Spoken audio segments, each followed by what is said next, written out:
Hello, আসসালামু আলাইকুম। আজকে আপনাদের সাথে আমি শেয়ার করব 3 ধরনের ডাল দিয়ে মুড়ি ঘন্ট।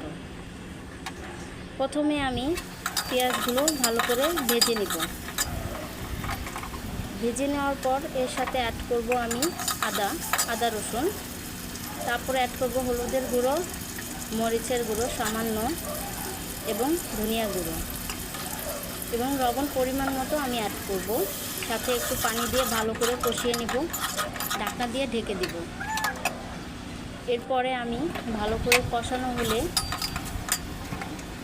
এর সাথে আমি একটু জিরের গুঁড়ো অ্যাড করব। ভালো করে নেড়ে চেড়ে মাথাগুলো দিয়ে দেব। মাথাগুলো কষানোর জন্য আমি ভালো করে নেড়ে চেড়ে নিলাম। এরপরে আমি একটু সামান্য গরম মশলার গুঁড়ো অ্যাড করলাম, আমার কাছে ভালো লাগে গ্রানটা। এর সাথে আমি ডালগুলো অ্যাড করে নিলাম। ডালটা আমি 1 ঘন্টা ভিজিয়ে রাখছিলাম, তারপরে ধুয়ে আমি ডালগুলো দিয়ে দিলাম। তারপর ডালগুলো কষিয়ে নেব ভালো করে। কষানোর সময় আমি ঢাকনাটা দিয়ে ঢেকে নেব। এরপরে আমি ভালো করে নেড়ে চেড়ে আমি পানি অ্যাড করব।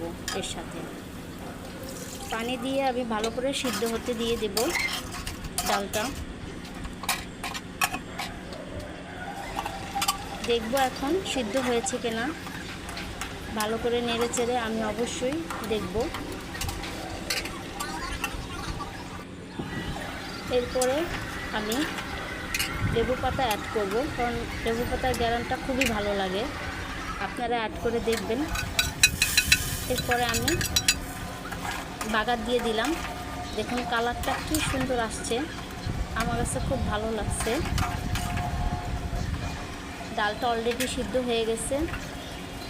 আপনারা অবশ্যই কমেন্টস করে জানাবেন। ভালো লাগলে আমার পাশে থাকবেন, শেয়ার করবেন, লাইক দিবেন, কমেন্টস করতে ভুলবেন না। ভালো থাকবেন।